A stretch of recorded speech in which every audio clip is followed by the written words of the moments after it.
இன்றைக்கி நம்ம அருமையான டயட் ஃபுட்டான இந்த சுரக்காயை வச்சு சுவையான ஒரு குழம்பு செய்ய போகிறோம். இதற்கு முதலில் சுரக்காயை தோலெல்லாம் சீவிக்கிட்டு சின்ன சின்ன பீஸாக கட் பண்ணி எடுத்துக்கணும். சுரக்காய் நம்ம சாப்பிடும் பொழுது நம்மளோட உடல் சூடு தனியும், இது சிறுநீரகத்தையும் பாதுகாக்கும், நாவறட்சியை நீக்குகிறது, பித்தத்தையும் குறைக்கிறது. சுரக்காயை தொடர்ந்து சாப்பிடும் பொழுது கண் நோய்களும் தீரும். ரத்த அழுத்தம் இருக்கிறவங்களும் தூக்கமின்மை பிரச்சனை இருக்கிறவங்களும் அதிகமாக இந்த சுரக்காயை எடுத்துக்கலாம். சுரக்காய் இப்போ நம்ம குழம்பு செய்ய போகிறோம். இதற்கு முதலில் 2 டேபிள் ஸ்பூன் அளவுக்கு எண்ணெய் சேர்த்துக்கலாம்.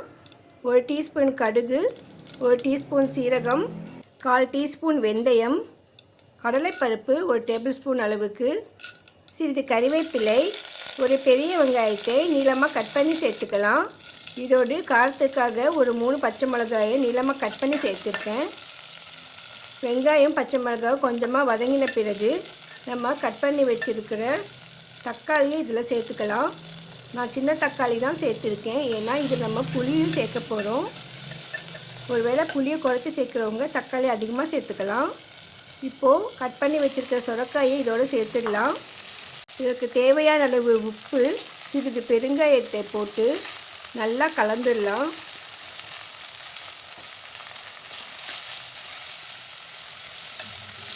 சுரக்காய் ஓரளவுக்கு வதங்கிய பிறகு சாம்பார் பொடி நான் 1 டேபிள் ஸ்பூன் அளவுக்கு சேர்த்துருக்கேன்.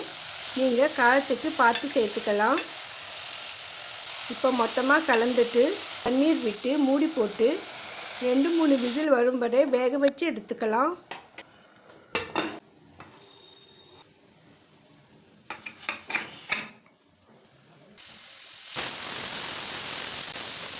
நமக்கு தேவையான புளிப்புக்கு ஏற்ற மாதிரி கொஞ்சமாக புளியை எடுத்து நல்லா கரைச்சி இந்த மாதிரி புளி ரசம் பிழிஞ்சு தனியாக எடுத்து வச்சுக்கணும். குக்கருடைய கேஸ் எல்லாம் அடங்கின பிறகு நம்ம ஓப்பன் பண்ணி பார்த்துட்டு அது ஒரு மத்தை வச்சு லைட்டாக இந்த மாதிரி மசிச்சிக்கணும். பருப்பு மாதிரி ஃபுல்லாக கடையக்கூடாது.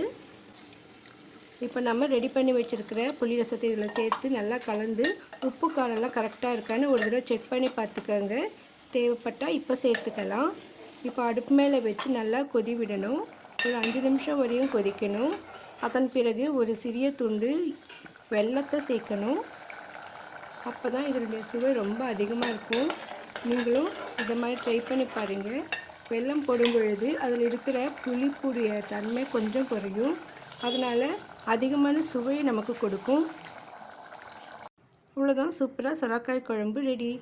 நீங்களும் இதே மாதிரி செஞ்சு பார்த்து எப்படி இருக்குன்னு சொல்லுங்கள். இந்த வீடியோ உங்களுக்கு பிடிச்சிருந்தால் மறக்காமல் லைக் போடுங்க. தேங்க்ஸ் ஃபார் வாட்சிங்.